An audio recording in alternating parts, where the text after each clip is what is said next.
So guys, በዛሬው ቪዲዮ we have 200 የኢትዮጵያ ብር፣ 1 የአሜሪካ ዶላር፣ 5 የአውሮፓ ዩሮ፣ 1 ስተርሊንግ የዩኬ ገንዘብ፣ እዚህ ጋር ደግሞ በሌላኛው ሳይድ 1 ቢትኮይን ይሻሉ።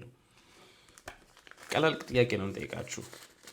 ከነዚህ ነገሮች በተቀላላና ከዚህ ቢትኮይን እንደ ገንዘብነት የትኛው ይሻላል?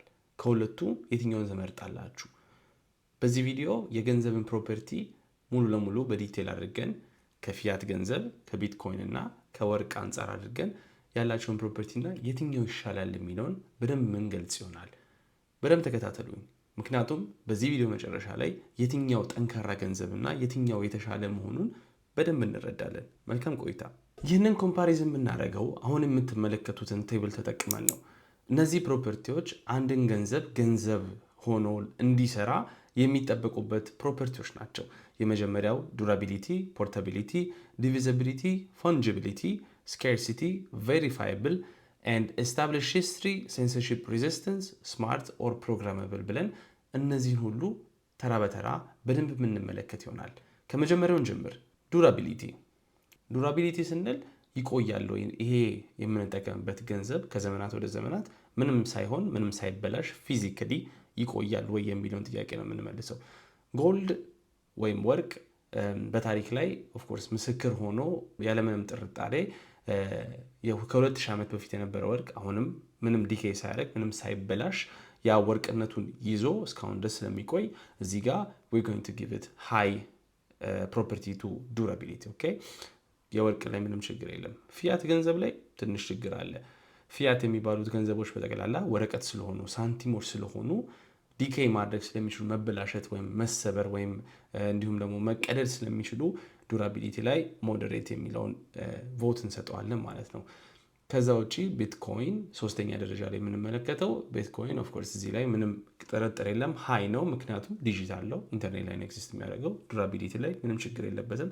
ከዘመናት ወደ ዘመናት ማስተላለፍ የሚችሉት ምንም ሳይጎዳ ምንም ሳይበላሽ ፊዚካሊ ምንም ሳይሆን መተላለፍ የሚችል ነገር ስለሆነ እዚህ ጋር አሸናፊዎቹ ወርቅና ቢትኮይን ናቸው። ፊያት ሞዴሬት ላይ ይገኛል ማለት ነው። ሁለተኛውን ፕሮፐርቲ እንመለከት። ፖርታቢሊቲ ወይም በቀላሉ የማንቀሳቀስ ችሎታ። ወርቅ እዚህ ጋር ዲፌክት ይኖራል። ምክንያቱም ምን መሰላችሁ? ወርቅ ፊዚካሊ ከባድ ነው። በብዛት የምታገኙትን ወርቅ ከአንድ ቦታ ወደ ሌላ ቦታ ለማስተላለፍ ወይም ደግሞ ለመውሰድ ችግር አለው። ምክንያቱም ይከብዳል። it's not the best thing, it's not the ideal thing ከአንድ ቦታ ወደ ሌላ ቦታ ለማስተላለፍ ማለት ነው ወርቅ። ስለዚህ እዚህ ጋር ሞዴሬት የሚለውን ቮት እንሰጠዋለን። ወደ ሁለተኛ ቦታ ላይ ስንመለከት ፊያትን እናገኛለን። ፊያት በዚህ ጉዳይ ላይ ምንም ጥርጥር የለውም። በዲጂታል መንገድም ገንዘብን ማስተላለፍ ይችላል። ፖርታቢሊቲው ምንም ችግር የለም። ካሽ ሁላችንም በኪሳችን ይዘን ነው ወደ ሌላ ቦታም ወደ ሌላ ሀገርም ስንሄድ ምንም አይነት ችግር ስለሌለው እዚህ ጋም we're going to be giving it ለፊያት ሃይ ብለን ቮት እንሰጠዋለን ማለት ነው። ሶስተኛ ላይ ቢትኮይን ነው። ፖርታቢሊቲ ቢትኮይን ምንም ችግር የለም። ኢቭን እንደውም ከፊያት የተሻለ ነው ብዬ እከራከራለሁ። ምክንያቱም ምን መሰላችሁ? ብዙ አማውንት ኦፍ ካሽን ወደ ሌላ ቦታ ስትወስዱት ወይም ትራንስፈር ስታደርጉት፣ ለምሳሌ ኤርፖርቶች ላይ ምን ያክል ገንዘብ እንዳላችሁ ለኤርፖርት ዲክሌር ማድረግ አለባችሁ። ምን ያክል ካሽ ይዛችኋል። ከ10,000 ዩሮ በላይ ይዛችሁ የምትንቀሳቀሱ ከሆነ ዴክላሬሽን መፈረም አለባችሁ። ለምንድን ነው የምትወስዱት? ለምንድን ነው ወደዛ የምትወስዱት? ለምንድን ነው ወደዚህ የምታደርጉት የሚባል ነገር አለ እና ካሽን ወይም ፊያትን ፊዚክሊ ይዞ መንቀሳቀስ እንደውም ከቢትኮይን አንጻር ወደኋላ ይቀረን ነው እና እዚህ ጋር እኔ ያገኘሁት ይሄ ቴብልን ኢንተርኔት ላይ ነው። ለእኔ ግን እንደውም ፊያት ከሞዴሬት ከሚለው ካቴጎሪ ላይ ነው ብዬ ነው የማስበው እና እዚህ ጋር ኤዲት እናደርገዋለን። I don't think it's high, I think it's moderate. በቢትኮይን አንጻር ግን ቢትኮይን ፖርታቢሊቲው very efficient። በ10 ደቂቃ ውስጥ every 10 minutes your transaction will be confirmed and approved። የምትልኩት ገንዘብ ያለ ድንበር ያለ ምንም ክርክር ይደርስላችኋል ማለት ነው። ስለዚህ እዚህ ጋር I think Bitcoin is a winner። ሶስተኛው ዲቪዚቢሊቲ ነው፣ መከፋፈል ነው። የመከፋፈል ጉዳይ ላይ ወደ ወርቅ ላይ ስንመለስ እዚህ ጋር ሌላ የወርቅ ዲፌክት አለው። ይህም ደግሞ ወርቅን ለመከፋፈል ማቅለጥ አለባችሁ። ከዛም በኋላ ደግሞ ቀልጦም ደግሞ ኮይኖች ራሳቸው በጣም ብዙ ቫልዩ አላቸው የጎልድ። ስለዚህ ለፔመንት ተከፋፍሎ ለሰው ለትናንሽ ነገር ለመግዛት ለሰው ለመስጠት ዴይሊ ላይፍ ዩዜጅ ለማድረግ ጎልድ እዚህ ጋር ዲፌክት አለው። ስለዚህ እዚህ ጋር ሞዴሬት ብለን ወይም ሎው ልንለው እንችላለን። ኦፍ ኮርስ በሁለተኛ ደረጃ ላይ ፊያት አለ። ፊያት በዚህ ጉዳይ ላይ ምንም ችግር የለበትም። በሳንቲሞች ይከፋፈላል። አንድ ዩሮ፣ አንድ ብር፣ አንድ የአሜሪካ ዶላር ምንም አይነት ችግር የለበትም። በውስጡ 100 ሳንቲሞች አሉት እና የዲቪዚቢሊቲ ወይም የመከፋፈል ችግር የለበትም። በቢትኮይን ላይ ስንመለከት ግን ከፊያትም ተሽሎ ይገኛል። ምክንያቱም አንድ ቢትኮይን በውስጡ 100 ሚሊዮን ስቶሺዎች አሉት። ስለዚህ it can be divided even more than የፊያት ገንዘብ። ስለዚህ እዚህ ጋር I think Bitcoin is another winner here። ለዚህም ነው የተሻለ ነው ብዬ ማስበው ዲቪዚቢሊቲ ላይ ማለት ነው። በአራተኛ ደረጃ ላይ we have fungibility። fungibility ማለት ምን ማለት ነው? አንድ እኔ ለምሳሌ ይህንን የ200 የኢትዮጵያ ብር ለሌላ ሰው አበደርኩትኝ። እሱ ሲመልስልኝ ገንዘቡን ይህን ራሱን እኔ የሰጠውን 200 ብር መልስልኝ ማለት የለብኝም። ምክንያቱም መልሶ ቢሰጠኝ ሌላ 200 ብርም ይህ 200 ብር እና ያ 200 ብር እኩል ነው ቫሊዋቸው፣ ምንም አይነት ልዩነት የላቸውም። ቫሊዋቸው ያው ስለሆነ ይህ ፈንጂቢሊቲ ተብሎ ይጠራል። አንድ 200 ብር የኢትዮጵያ 200 ብር ሌላም 200 ብር እኩል ነው ቫሊዋቸው። አንድ ቢትኮይን ነው። አንድ አውንስ ኦፍ ጎልድ አንድ አውንስ ኦፍ ጎልድ ነው። ስለዚህ ምንም አይነት ልዩነት የለውም ማለት ነው። ገባችሁ አይደለ? እዚህ ጋር ነው ፈንጂቢሊቲ የሚገባው። በፈንጂቢሊቲ ጉዳይ ላይ ሶስቱም ምንም ችግር የለባቸውም። ወርቅም፣ ፊያት ገንዘብም፣ ቢትኮይንም የምንም የፈንጂቢሊቲ ችግር ስለሌለባቸው እዚህ ጋር ለሁሉም ሀይ ምንሰጣቸው ይሆናል ማለት ነው። አሁን በጣም ወሳኝ ወደ ሆነው ፕሮፐርቲ እንመለስ። ስኬርሲቲ። ይህ ነው አሁን እዚህ ጋር ነው ሁሉ ነገር የሚቀያየረው። በዚህ ጉዳይ ላይ ፊያት በጣም ዊክ የሆነበት ፓርት ይህ ነው። ለዚህም ነው ፊያት የተሻለ ገንዘብ አይደለም ብዬ ሁሉ ጊዜ የምናገረው። ለመሰላችሁ ወርቅን እንመልከት። ወርቅ ሊሚትድ ነው ቫልዩ። እዚህ ጋር በዓለም ላይ በጣም ፕሬሸስ ከሆኑ ነገሮች መካከል ወርቅ አንደኛ የሆነበት ምክንያት ብዙ ስለማይገኝና ሊሚትድ ሰፕላይ ስላለው ነው። በአመት ከሚጨምረው 1 ወይም 2% በላይ ወርቅን ከዓለም ምድር ላይ ማግኘት አትችሉም። ስለዛም ነው ቫሉብል የሆነበት ምክንያት። አፓርት ፍሮም የኬሚካል ዩዞቹ፣ ፕሮዳክሽኖቹ፣ ፋክተሪዎች የሚጠቀሙበት ነገር ትተነው ጎልድ ያስባለው ወርቅን ወርቅ ያስባለው ነገር ስኬርስ ስለሆነ ነው። ስኬርሲቲ ኢዝ ዋንትድ ባይ ፒፕል። ምክንያቱም ስኬርስ ሲሆን አንድ ነገር እኔ ዛሬ ሰርቼ ያገኘሁትን ገንዘብ በዛ ስኬርስ እቃ ላይ ከገዛውና ያንን ከያዝኩትኝ ከዛሬ በሚቀጥሉት 50 ዓመት ላይ ተመልሼ ያንን ነገር የሰራሁበትን ጉልበት ከ50 ዓመት በፊት መልሼ መውሰድ ከፈለግኩኝና መጠቀም ከፈለግኩ ኮንሰርቭ ማድረግ ከፈለግኩ የኔን ኤነርጂ ላይፍ ኤነርጂን ያ ስኬርስ የሆነ አሴት ቫሊዩን ይዞልኝ እንደሚጠብቅና ኢንፍሌትድ አለመሆኑን ያረጋግጥልኛል ማለት ነው። በዚህ ላይ ደግሞ ከጎልድ የተሻለ ደግሞ ቢትኮይን ሆኖ ይገኛል። ለምን መሰላችሁ? ቢትኮይን 21 ሚሊዮን ኮይን ብቻ ነው ሊኖር የሚችለው። እንደ ወርቅ ከአመት ዓመት 1% የሚጨምር ጉዳይ አይደለም። ስለዚህ ቢትኮይን ከዚህ የተሻለ ነው። 21 ሚሊዮን ኮይን ብቻ አሁን ላይ ኦልሬዲ 98% ኦፍ ቢትኮይንስ ኦልሬዲ ኤግዚስት። ሰዎች እየገዙ ትሬድ እያደረጉት ይገኛል። ነገር ግን አንዳንድ ካምፓኒዎች፣ ኢንስቲትዩሽኖች ገዝተው መልሰው ላለመሸጥ ነው አላማቸው። አንዳንድ ሰዎችም ተመሳሳይ ነገር። ምክንያቱም ምንድነው? ስኬርሲቲ። የቢትኮይን ፕራይስ ከሳንቲምነት ተነስቶ አሁን ወደ 100,000 የአሜሪካ ዶላር የገባበት ምክንያት ስትመለከቱ ስኬርሲቲ ነው። 21 ሚሊዮን ኮይኖች በላይ አለመኖሩ ስኬርሲቲውን ያረጋግጥልናልና ገንዘባችን፣ ኢነርጂያችን በቢትኮይን ሴቭ ስናደርግ ወደፊት መተላለፉን ያረጋግጥልናል ማለት ነው። በዚህ ላይ ቢትኮይን እና ጎልድ ዊነር ሆነው እናገኛቸዋለን። የፊያት ችግሩ የገንዘባችን ችግር ምንድነው? ስኬርስ ያልሆነበት ምክንያት ምንድነው ስትሉ እነዚህ ገንዘቦች በጠቅላላ ቅድም ያሳየኋችሁ እነዚህ በጠቅላላ በቀላሉ ማተም የምትችሏቸው ገንዘቦች ናቸው፣ ወረቀት ናቸው። እነዚህን ገንዘብ ናቸው ብለን ስንቀበል መንግስቱን ነው የምናምነው። የኢትዮጵያ መንግስት፣ የአሜሪካን መንግስት፣ የአውሮፓን መንግስት፣ የኢንግላንድ መንግስት ነው አምናችሁ የምትቀበሉት። እነሱ ካስፈላጊ ካልሆነ በላይ አትሙትም ብላችሁ ስለምታምኑና እኔ ሰርቼ የማገኘውን ገንዘብ በዚህ ስቆጥብ ዲቫልዩ አያደርግም የመግዣ አቅሙ አያንስም ብላችሁ ስለምታስቡ ነው። ነገር ግን እውነታው ይህ አይደለም። እውነታው እነዚህ መንግስቶች፣ ፌዴራል ሪዘርቭ፣ ብሔራዊ ባንኩ ገንዘብን እንደፈለገ ማተም ይችላል። ያ እነሱ በሰርኩሌሽን ያለው ማርኬት ውስጥ ያለውን ገንዘብ እንደፈለገው አትሞ ሲጨምሩ የመግዣ አቅሙ እየተሸረሸረ ይሄዳል። እናንተ የቆጠባችሁት ገንዘብ የመግዣ አቅሙ እያነሰ ይሄዳል። ኑሮ የሚከብድበትም ዋነኛው ምክንያትን ኤክስፕሌን ስናደርገው የስኬርሲቲ ጉዳይ ነው። አዎ ገንዘብ ወይም ፊያት፣ ይሄ እነዚህ ገንዘቦች በጠቅላላ አሁን የምናወራቸው እነዚህ ገንዘቦች በጠቅላላ ትሬድ ለማድረግ በጣም ኤፊሽንት ናቸው። ስኬርሲቲ ላይ ግን ወደኋላ በጣም ይቀራሉ። they are terrible for their scarcity። ስለዚህ በእነዚህ አይነት ገንዘቦች ላይ የትኛውም ሀገር ገንዘብ ትችላላችሁ። ጃፓንን ብትሄዱ የጃፓን ያንን ብትጨምሩት እኔ ስለሌለኝ ነው እዚህ ጋር ማላሳያችሁ። እነዚህ ገንዘቦች በጠቅላላ ላይ ሴቭ ማድረግ ሉዘር መሆን ነው። ላይፍ ላይ ምንም የተሻለ ነገር ማምጣት የማትችሉ ሰዎች ነው የምትሆኑት።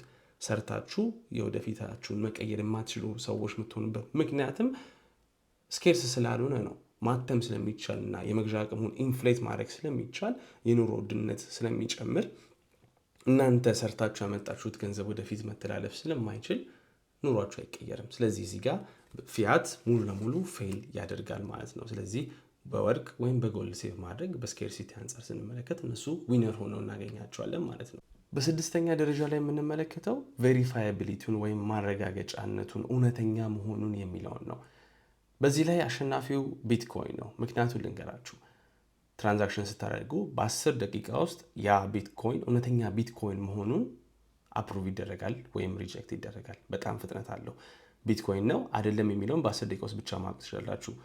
ጥያቄ ጠይቃችሁ ወርቅ ቢኖራችሁና እኔ ለምሳሌ መታችሁ በወርቅ ልክፈልህ ወርቅ ልስጥህ ብትሉኝ ያ ወርቅ እውነተኛ መሆኑን ማረጋገጥ አለብኝ። ቴስቶች ራን ማድረግ አለብኝ። እኔ ኤክስፐርት አይደለሁኝም። ስለዚህ ወደ ኤክስፐርቶች መውሰድ አለብኝ ማለት ነው። ያ ጊዜ ይፈጃል። ኢትስ ኖት ኤፊሽንት። ያ ወርቅ እውነተኛ ወርቅ መሆኑን እና በሌላ ኬሚካሎች ወይም በሌላ ማቴሪያሎች አለመደባለቁን ማረጋገጥ አለብኝ። ጊዜ ይፈጅብኛል ማለት ነው። ስለዚህ ቬሪፋያቢሊቲ ላይ ጎልድ ፌል ያደርጋል። ተመሳሳይ ነገር በፊያት ገንዘብ ላይ ስንት ጊዜ ነው ፌክ ገንዘብ ታትሞ የሱቅ ስትሄዱ ተለጥፎ ላይ ተበስቶበት ይሄ ፌክ ገንዘብ ነው ሲባል የሰማችሁት? ምክንያቱም አፕሩቭ ወይም ቬሪፋይ ማድረግ አይቻልም። ወረቀት ስለሆነ መታተም ይችላል። ማንኛውም ሰው ፌክ ነገር መስራት ይችላል። ኦፍ ኮርስ they're not that much efficient። ነገር ግን ቬሪፋይ ማድረጉንና ማረጋገጡ ትንሽ ከባድ ነው። ስለዚህ እዚህ ጋር ቢትኮይን አሁንም አሸናፊ ነው ማለት ነው። ሰባተኛ ደረጃ ላይ we have previous history።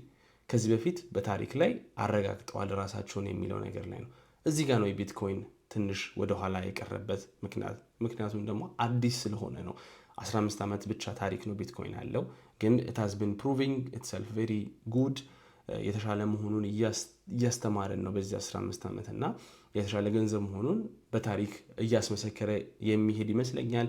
የኔ አመለካከት ይሄ ነው። የተሻለ ገንዘብ መሆኑን ደግሞ እያስተካከለ ይመጣል ማለት ነው። እዚህ ጋር አሸናፊ የሚሆነው ወርቅ ነው። ምክንያቱም ወርቅ ከሺዎች ዓመታት በፊት የነበረ ነገር ነው እና በሴንቸሪዎች ምንም አይነት ችግር የሌለበት ገንዘብ ሆኖ ማለትም በዱራቢሊቲ አንጻር ያስመሰከረ ነገር ወርቅ ነው እና ወርቅ እዚህ አሸናፊ ነው። ፊያት ከቅርብ ጊዜ በኋላ ነው እና የመጣው ሞዴሬት ልንለው እንችላለን ያለበትን ስቴጅ ማለት ነው። የኤስታብሊሽ ሂስትሪውን ስንመለከት ሴንሰርሺፕ ሬዚስተንስ በስምንተኛ ደረጃ ላይ የምንመለከተው ይህ ማለት ምን ማለት ነው? የትኛው የሀገራት መንግስት ወይም ባለስልጣናት ያንን ነገር ሊያቆሙባችሁ ወይም ሊወስዱባችሁ ይችላሉ ወይም የሚለውን ነው የምንመለከተው። እዚህ ጋር ወርቅን ስንመለከት ሞዴሬት መስጠት እንችላለን። ምክንያቱም መሰላችሁ ወርቅ ከባድ ነው፣ ቦታ ይፈልጋል። መደበቅ ስትፈልጉ ሰው ሊወስድባችሁ ከመጣ ያንን ወርቅ መደበቅ ከፈለጋችሁ ማቴሪያል ስለሆነ ልትደብቁትና ልታመልጡ የምትችሉበት ፕሮባቢሊቲ ያነሰ ነው። ቀብራችሁ ልታስቀምጡ ትችላላችሁ፣ ነገር ግን ሰው መልሶ ሊያገኘው ይችላል። ስለዚህ ወርቅ እዚህ ጋር ሞዴሬት ልንሰጠው እንችላለን። ፊያት ተመሳሳይ ነገር ነው። ባንክ አካውንታችሁን መንግስት ወይም ባለስልጣናት ፍሪዝ ሊያደርጉባችሁ ይችላል። ስለዚህ በዚህ ጉዳይ ላይ ሴንሰርሺፕ ሬዚስተንሱ ዜሮ ልንለው እንችላለን። የፊያት ገንዘብ እዚህ ጋር ምንም ቫልዩ የለውም በዚህ በሴንሰርሺፕ አንጻር። ምክንያቱም ገንዘቡ የነሱ ነው፣ ኮንትሮል የሚያደርጉት ባንካቸውን እነሱ ናቸው፣ ሙሉ ሲስተሙን የሰሩት እነሱ ስለሆነ ሴንሰርሺፕ ሬዚስተንሱ ኢትስ ኒር ዚሮ። በሌላ በኩል ደግሞ ቢትኮይን እናንተ የፕራይቬት ኪያችሁን ያ ኮድ ያስተማርኳችሁ ከዚህ በፊት ላይ የነገርኳችሁ ኮድ ካልናችሁ እና ሌላ ሰው ካልተናገራችሁ ዩር ፋይን ጋይስ፣ ማንም ሰው እናንተን ቢትኮይን ሊወስድባቸው አይችልም። ስለዚህ እዚህ ጋር ኢትስ አ ዊነር ቢትኮይን አገን። ዘጠነኛ ላይ ስማርት ፕሮግራማብል ወይም ደግሞ ቴክኖሎጂካል ልንለው እንችላለን። የትኛው ነው ከነዚህ ሶስት ገንዘቦች የተሻለ ሆኖ የሚገኘው? ጎልድ ሎው ነው እዚህ ጋር። ምክንያቱም ደግሞ ኢትስ ፊዚካል ኢትስ ኖት ዲጂታል። ኤዲት ማድረግ አትችሉም ወይም ፕሮግራማብል የሆነ ነገር አይደለም እና እዚህ ጋር ሎው ነው የምንሰጠው። በሁለተኛ ደረጃ ላይ የምንመለከተው ፊያት ደግሞ ዲጂታል ፊያት ወይም ዲጂታል ከረንሲዎች በቴሌብር የምንላላከው ገንዘብ፣ በባንክ የምንላላከው ገንዘብ በዚህ ጉዳይ ላይ ፕሮግራማብል ያደርገዋል እና ሞዴሬት ልንሰጠው እንችላለን። ግን የዛ ሞዴሬት የሰጠንበት ምክንያት ኢንተርናሽናል ፔመንቶች በጣም ሎው ናቸው። በጣም ቬሪ ሃይ ፊስ ምናምን በዚህ ጉዳይ ላይ እንደምታውቁት ነው ሁላችሁም። ነገር ግን ወደ እንትን ስንመለስ ወደ ቢትኮይን ስንመለስ በዚህ ጉዳይ ላይ ሃይ ነው ልንሰጠው የምንችለው ምክንያቱም it supports ፕሮግራመብል የሆነ ገንዘብ ላይትኒንግ ኔትወርክ አለ ታይም ሎክ ማድረግ ትችላላችሁ ስለዚህ በፕሮግራመብልነቱና በቴክኖሎጂነቱ አንጻር ቢትኮይን ከነዚህ ሁለቱ የተሻለ ሆኖ ዘመናዊ ሆኖ ይገኛል እና እዚህ ጋርም አሸናፊው ቢትኮይን ነው ማለት ነው እነዚህን ፕሮፐርቲዎች ሁላችሁም ተመልሳችሁ መመልከት ትችላላችሁ እና ገንዘብን ገንዘብ ሊያሰኘው የሚችልና ለሰው ልጆች ጠቃሚ ሆኖ የሚገኙት እነዚህን 9 ፕሮፐርቲዎች ሲያሟላ ነው እና ዘመኑ ኦፈር ከሚያደርግልን ነገር ጋር ደግሞ ስናነጻጽረው ቢትኮይን የተሻለ ሆኖ ይገኛል ማለት ነው ሰመራይዝ ስናደርግ ይህንን ቪዲዮ ወርቅ አስ ስቶር ኦፍ ቫሊዩ በጣም ምርጥ ነገር ነው ቫሊዩአችንን ስቶር ለማድረግ በጣም ጠንካራ ነው ነገር ግን it has its defects ወይም ደግሞ የወርቅ ውድቀቱ ስንመለከት ለማንቀሳቀስ በጣም ከባድ ነው ፖርታቢሊቲ ላይ እና ዲቪዚቢሊቲ ላይ ወደ ኋላ ቀር ሆኖ እናገኘዋለን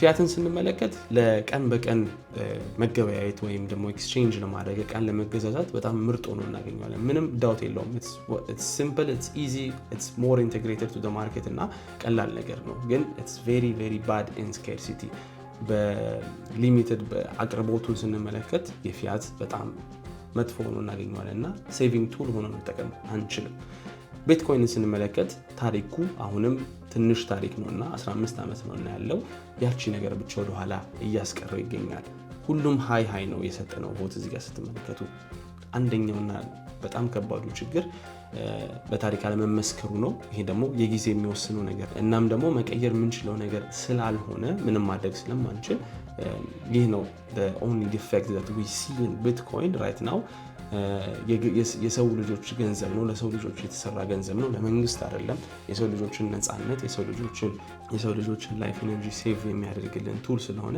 የተሻለ ገንዘብ ሆኖ እዚህ ጋር ይገኛል ማለት ነው ስለዚህ ቅድም የጠየኳችሁን ጥያቄ መልሼ ልጠይቃችሁ ከሁለቱ የትኛው ይሻላል ከዚህ ቪዲዮ በኋላ ቢትኮይን እንደምትመርጡ ምንም አልጠራጠርም ቪዲዮውን ወዳችሁታል ብዬ ተስፋ አደርጋለሁ ሞር ቪዥዋል ለማድረግ ሞር ኤክስፕሌን ለማድረግ ሞክሬያለሁ እነዚህ ነገሮች በመጠቀምና የወዳችሁታል ብዬ ተስፋ አደርጋለሁ ቪዲዮ ከተመቻችሁ ላይክ ማድረግ ሼር ማድረጋችሁን እንዳትረሱ ሰብስክራይብ ማድረጋችሁን ወደ ቻናሉ እንዳትረሱ ስሜ ሮቤለው ይህ ቢትኮይን ኢትዮጵያ ነው የተሻለ ገንዘብ ሲኖረን የተሻለ ሰዎች እንሆናለን see you next time